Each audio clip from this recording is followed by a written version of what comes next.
Response video to a Patrick Burns, a new member of the family, so to speak, the shrinking family as I'm looking at it.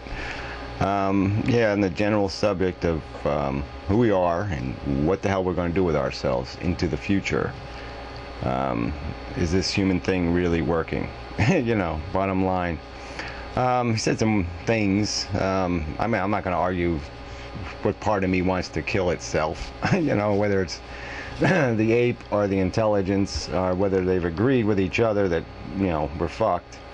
But either way, yeah, I mean, look, life is, we are the bacteria with brains. That's our origins. We are just feeding on a layer of the biosphere like any other parasite, or just like some worm worming our way through a layer of the biosphere, consuming on basically our ancestors. That's the plight of a living organism. It exists to consume and reproduce. We're built to do the consumption based on the programming imposed, the desire. So I have analogized it to a lot of things, but yeah, you could just take it. We're just chasing the hunger tail. Okay, that's, you know, we're like a dog chasing its tail because it is fun, because we are hungry for the tail. And for each individual, the tail is probably described a different way. Some people have their music, and some people have their concepts of beauty. I mean, I might say a girl in her underwear is God does it for me, and somebody else it might be, you know, I don't know, tuna fishing or something. We're all chasing, we're all trying to fill a definition of desire that's different. And some of us have very extravagant definitions, and some have modest definitions. Some can be fed easily, and some it takes a lot more to feed for them to reach this idea of satisfaction. For them to have fun in the game must be to their level. You know, we almost look at it like a board game. I mean, there's board games made for 5-year-olds, and board games for 7-year-olds, and board games for 30-year-olds, because they set up a different challenge, a different level. The experience it's a different experience. It requires different skill set, but that's what we're involved in. We're attempting to find this thing called pleasure, fun, entertainment, whatever you want to call it. That's the nature of the beast. That's how we've been designed. And yeah, we're reprogramming. We can recondition. We can we can escape some of the crude idiocy of nature, but we're still doing the same tail chasing thing. We've just redefined the tail a little. We've spiced it up a little, put a little bit of flavor on it. But it's the same game. We're chasing hunger, and we have been built to enjoy that chase. And that's it. And so defining a life well lived, or living well, or doing the humaning thing, as you put it, yeah, the definition's going to be different for each individual, and that's the problem we're facing. Is we got 6.5 people with different expectations, drives, desires, values, and there's no way to conform this reality to satisfy all these different interests and all these different ambitions and all these different tail desirings. So it's very inefficient, and there's no point in going back to nature, because nature is just the same model in crude form. The blood and the guts are all over the place.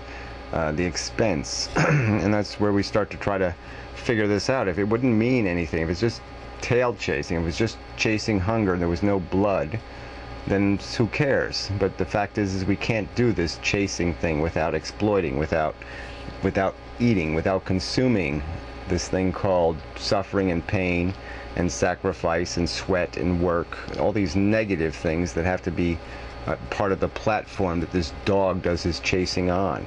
And you know, the ideal is to reduce that friction, reduce the blood in the guts. And so if we take that to its logical conclusion and achieve some, you know, something close to perfection, it's kind of like the speed of light. I mean, you don't have to get all the way to the speed of light. You can get just close to it, and you're still going pretty damn fast. And so we can get just close to perfection. Then the question becomes, okay, what do you do now with the human race? Is there really a purpose in just chasing this thing called desire? Is there really a purpose in just creating desire to have desire get fulfilled? And intellectually, I don't think we could ever see a purpose in it. But emotionally, human beings might not ever be capable of letting go, because they're addicted to it, they're attached to it, they are dependent on it, they are, I mean, it's just so big a part of our psychology. That programming might not be something we can get to, that we can rewrite. And so maybe they're always going to have to invest in this thing. They're always going to have to say, oh, human beings must be. And if they do, well then, yeah, the ideal is to do it in as efficient manner as possible. If they must chase the cheese, let's get the cheese as close to their damn brain as possible. Let's shove it the fuck in there. And so the real answer to your question is that let's create a virtual world, because that's where people are going to be the happiest. That's where they're going to create the most contentment at the least price. Because you can take all the negatives out of the equation and just maximize the positives. Everybody can live in their Shangri-La. Everybody can live in their Garden of Eden. Everybody can have their perfect fucking world, and you don't have to build it for each individual. You don't have to have the infrastructure, the physical infrastructure, and it's always going to be too expensive. There's no way we can build the physical infrastructure to make everybody happy, to fulfill their expectations, their desires, the tail they're chasing. We just can't build the tails, enough tail to go around. And that's just a fact of this life. That's a fact of this reality. And people run from that. Oh, we can't do that, we can't do that, because it's not real. We're not living in a real world now. I mean, it's full of plastic and crap and extras that we've thrown on top of it. And even the way we experience our lives, we already made concessions to this virtual world. We watch television, we play on the internet, we do video games. We find a lot of ways to virtually interact with the world that isn't real, but is just as satisfying, in some cases more satisfying, because we can make it fail safe, and we can and a lot of other things. So there's no point in, I mean, it seems to me a silly argument, these people so afraid of it. Then why aren't they afraid of television? Why aren't they afraid of a video game? Why aren't they afraid of all the other sources of entertainment? Because that's all it's really about, is entertaining the animal inside of us, the entertaining that need to feed.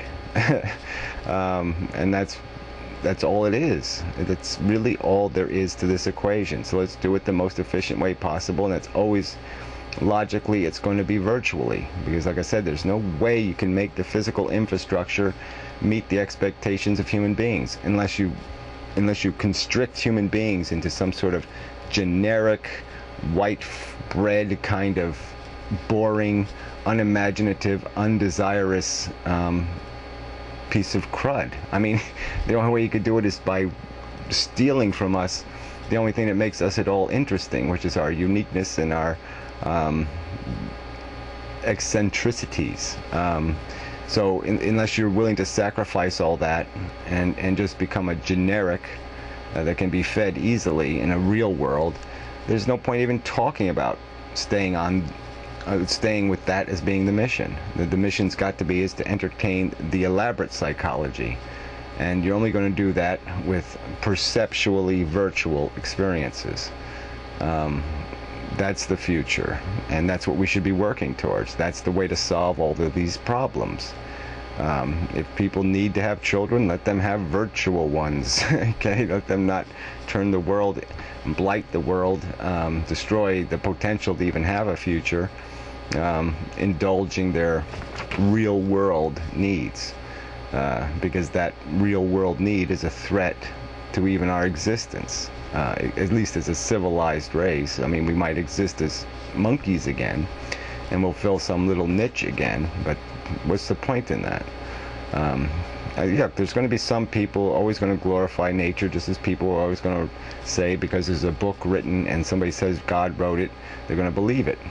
And so people will be attracted to the notion that nature's purposeful just because it's been ingrained in their psychology. They can't question our existence because it just seems unquestionable. But it's just a perceptual obstacle. It's because they just haven't been willing to step there. But there's nothing in nature, there's nothing wise in nature. There just isn't. We are built on a simple goddamn design. It is bacteria. It is consumption and reproduction. That's what the DNA molecule is doing. That's what we're doing. And we're only doing it in a more elaborate and complex way, but the mission is still the same stupid mission. Like I said, we're just worms in this biosphere, and we can keep pretending there's some other story, but there isn't any other story.